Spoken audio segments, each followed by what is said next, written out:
अपने चेहरे से वो स्कूल की सबसे सुंदर लड़की बन सकती थी, लेकिन अपने घुंघराले बालों की वजह से वो एक मजाक बनकर रह गई। क्योंकि उस जमाने में लंबे और सीधे काले बालों का ट्रेंड था, इसलिए घुंघराले बालों को एकदम अजीब माना जाता था। जिस लड़के को वो पसंद करती थी, उसके दरवाजे पर एक दिन सारा की सहेलियां एक अच्छी खबर लाई। पड़ोस की क्लास वाली घुंघराले बालों वाली लड़की ने सच में अपने बाल सीधे करवा लिए थे। ये सुनते ही सारा भागकर उस क्लास में गई और देखा कि उस लड़की के सीधे और सिल्की बाल हल्की हवा में कितनी खूबसूरती से लहरा रहे थे। उसे लगा जैसे उसके हाथ कोई जादू की छड़ी लग गई हो। उसने तुरंत उस लड़की का हाथ पकड़ा और चुपके से उस सैलून का पता और कीमत पूछने लगी। उसने बताया 2 लाख कोरियन वॉन यानी लगभग 15,000 रुपए। ये कीमत सुनकर सारा के होश उड़ गए। 90 के दशक के आखिर में मंदी का दौर चल रहा था। एक हाई स्कूल की बच्ची के लिए ये बहुत। एलेक्स को घर छोड़ते वक्त हमेशा चहकने वाली सारा आज एकदम चुपचाप थी। जैसे ही वो सैलून के दरवाजे पर पहुंची, वो फूट फूट कर रोने लगी। अरे तुम्हारा भाई कहाँ है? यहाँ परीक्षा की तैयारी के दौरान मिया रिवीजन करने सीक्रेट बेस पर आई और देखा कि एम्मा कॉमिक्स पढ़ रही है, वो भी बिना किसी एनर्जी के सोफे पर लेट गई। एक के बाद एक मिले झटकों से उसने प्रपोज करने की हिम्मत खो दी थी। यहाँ तक कि आधे तारे भी अधूरे पड़े थे। लेकिन जैसे ही वो निराश होकर बैठी थी, एम्मा ने चुपके से टेबल के नीचे से एक बड़ा सा तारों से भरा जार निकाल लिया। मिया इसे देखकर तुरंत खुश हो गई और अपने दोस्त की इस छुपी हुई मेहनत से बहुत भावुक हो उठी। वाह, कितनी भावुक बात है। अरे ये छोटी सी चीज कितनी अहम है ना। और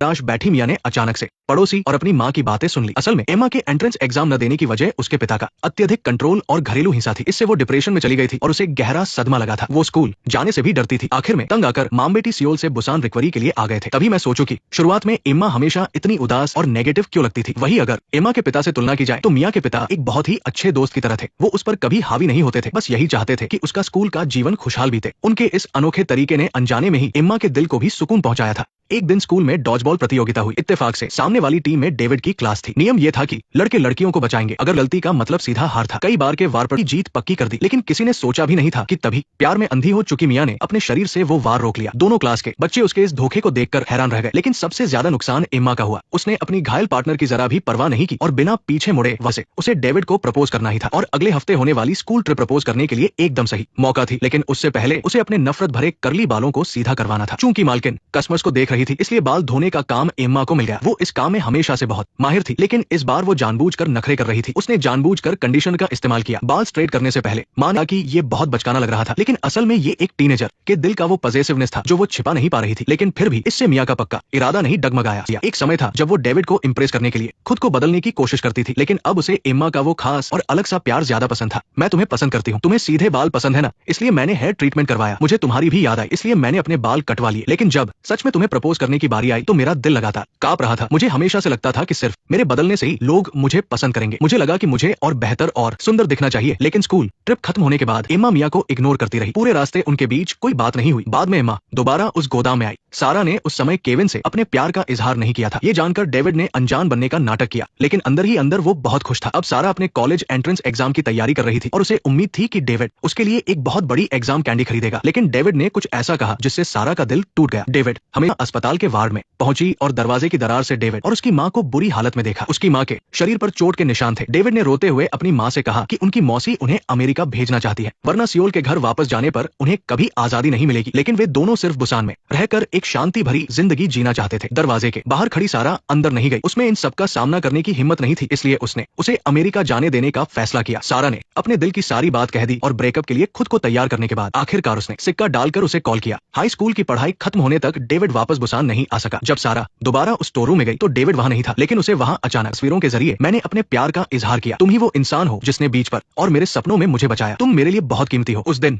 बहुत तेज हवा चल रही थी। मैं सच में बहुत लकी हूँ कि मैं तुमसे मिला। ये लेट सरप्राइज देखकर सारा और भी ज्यादा उदास हो गई। इस बड़े सदमे ने उसे पूरी तरह से तोड़ दिया था। वो बस अकेले ही रोती रही। कॉलेज जाने के बाद सारा ने अपने घुंघराले बालों को लेकर बुरा मानना छोड़ दिया था, लेकिन उसने फिर कभी किसी से प्यार नहीं किया। एक दिन उसके दोस्त उसे ब्लाइंड डेट पर ले गए, लेकिन वो वहां से भागने की तैयारी कर रही थी। तभी रेस्टोरेंट के मालिक ने कहा, क्या आप अंदर नहीं आएंगी? मैंने आपके लिए सीट अरेंज कर दी है। सीट? कैसी सीट? कौन सी सीट? इससे पहले कि सारा कुछ समझ पाती, उसने फिर से वही दिल दुखाने वाला नजारा देखा। उस खुशहाल कपल को देखकर सारा को फिर से डेविड की याद आ गई। अफसोस की बात है कि उसका पहला प्यार बहुत जल्दी खत्म हो गया था। उसे साथ बिताए गए पलों की खुशी महसूस करने का मौका ही नहीं मिला। अगले दिन सारा अपनी लकी सीट पर बैठी खिड़की के बाहर बीच की तरफ चुपचाप देखती रही, लेकिन वो अभी भी किसी नए प्यार को अपनाने के लिए तैयार नहीं थी। इसलिए उसने तबियत खराब होने का बहाना बनाया और डेट कैंसिल करने का सोचा, लेकिन बहुत गुस्सा दिला दिया। उसने तुरंत अपना फोन उठाया और उसे खरी खोटी सुनाने ही वाली थी कि उसे एक जानी पहचानी आवाज सुनाई दी। जब उसने मुड़कर डेविड को देखा तो उसका सारा दर्द और शिकायतें एक साथ बाहर आ गई। वह उससे सब कुछ कह देना चाहती थी। सारा तुरंत जाकर डेविड के गले लग गई और रोते हुए उससे माफी मांगने लगी, लेकिन